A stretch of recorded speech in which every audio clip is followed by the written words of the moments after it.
So tell us. We're getting detail now. Yeah, I thought I'd throw this one in there because I can't see the private sector doing it on its own, and he's pretty much confirmed that on Sunday Agenda yesterday. Yep. He's also confirmed they're looking at 6 or 7 coal-fired power station sites, but he didn't say in this interview whether he's thinking about 6 nuclear reactors or 2 on 6 sites. So we'll have to wait for that. I suspect we'll get it in the midwinter break. Here was Peter Dutton yesterday. We've said that we're looking at between 6 and 7 sites. Do you expect government involvement in these nuclear power stations? Would they be government subsidised or even government owned? Well, every energy at the moment, apart from coal, is. So wind and solar, the other green energy sources. So government subsidised or government owned? By the sound. Well, let's have a look at. We'll make our announcement in due course, but I just make the point that wind and solar don't work without government subsidy. Now, I'm very strongly supportive of renewable energy, but it needs to be firmed up. The cost of living is the only game in town, and Peter Dutton knows that. That's why he's moved off climate, taken that risk in the so-called teal seats and gone on to power bills. That's why he's moving away from the 2030 target. He made that clear here. There are pensioners this winter who are eating or heating, but not both. And I'm not going to contribute to further agony for Australians that the Prime Minister is imposing on them at the moment.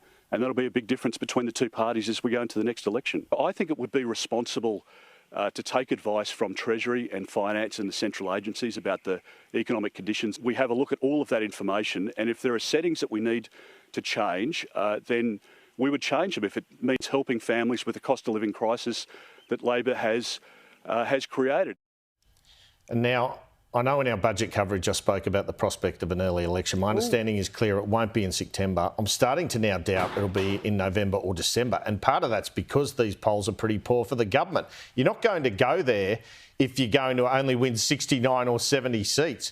In 3 weeks, though, the stage 3 tax cuts come, the energy bill relief comes, and they're relying on wages going up too. But nevertheless, I think it's starting to lean towards an election next year now. Yeah, absolutely. I think that too. I mean, he did give himself the option in the budget, absolutely no doubt. But it's looking like next year. And even at the Sky Economic Outlook Forum, Anthony Albanese, when speaking to you, said he thinks terms are too short.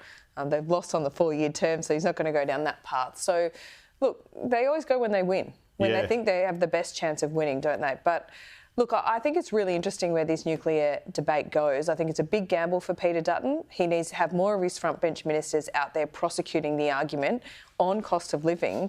But Andrew, don't you think that if you actually concentrate, I mean, the government's out there saying to Peter Dutton and the coalition, oh, this is based on technology that's unproven, it'll be super expensive, blah, blah, blah. But what is the plan for Labor for that 10 to 20% that renewables can't fill? Is it going to be coal? Is it going to be gas? So there's a bit of dishonesty there as well, which I think might be a little bit of an opportunity. Yeah, I think so too, but, you know, it's still a gamble. And he's saying your green hydrogen's untested. It is. They're saying your small modular reactors are untested. So they've both got an argument. The big hole in his policy, though, Peter Dutton, is he's going on about power bills now. What's he going to do about power bills until 2040 when there's a nuclear reactor? He said in that interview, oh, we'll get more gas into the system.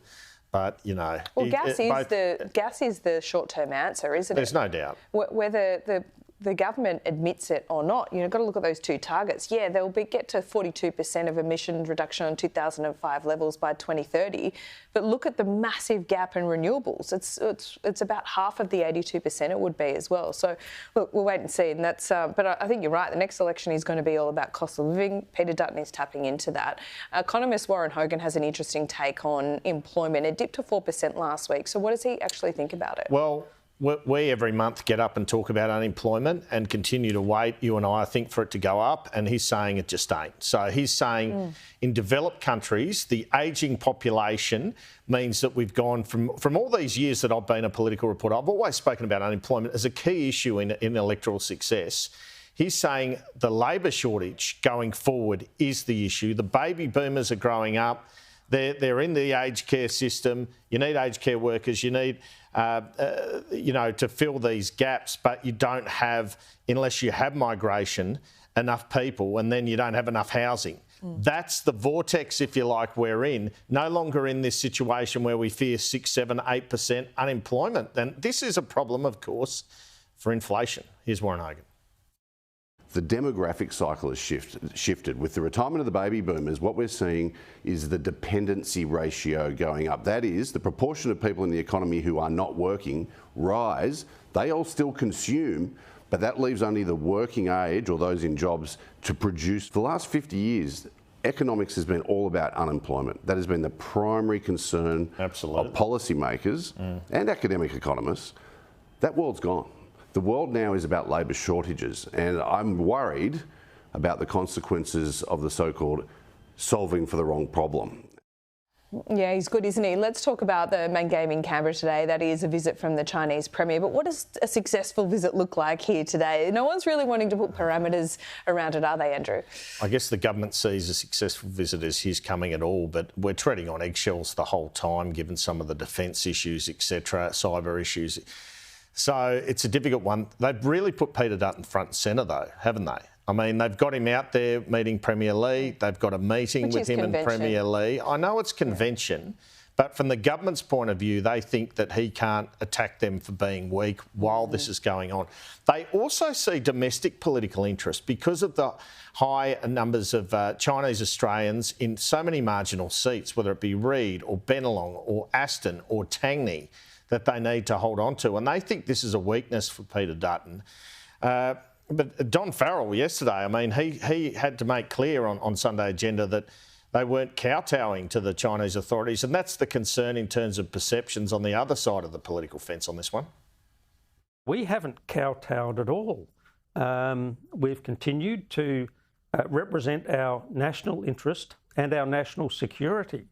But what we have done, Andrew, is to stabilise the relationship with our largest trading partner. And the opposition leader on Sunday Agenda, I thought these were the most cautious comments I've ever seen him make on China ahead of his visit with his meeting, should I say, with the Chinese Premier this afternoon. China's an incredibly important trading partner. I'd love to see the trading relationship increase twofold. I'd love to see there being a liberation of some of the trading arrangements, and I think that's to the mutual benefit of both China and Australia as well. But equally, as I say, with any partner where we have difficulties or in an honest, open relationship, it's important to raise not just the opportunities, but the grievances or the concerns. I was a minister heavily engaged with the Obama administration, with the Trump administration, with the Biden administration, and from time to time there are grievances as well as points of clarification, as well as points of heated agreement. That's the nature, obviously, of these relationships. Yeah, I mean, he can read a room, Peter Dutton, can't he? Scott Morrison was a personnel problem when it came to the Chinese relationship for so long. Whether you agree with his stance or not, it affected our trading relationship. Peter Dutton obviously doesn't want to make that same mistake, Andrew? Well, not on this occasion. His language is pretty strong the rest of the time, but I think read a room is right. I think a lot of people don't realise that Peter Dutton is a skilled politician. He's someone who commands a room a bit more than some of the people on his side, frankly. So that's one of his great skills. He is, believe it or not, he can be a bit of a diplomat, Peter Dutton. Yeah, absolutely. And we saw it just there. Andrew, great to see you.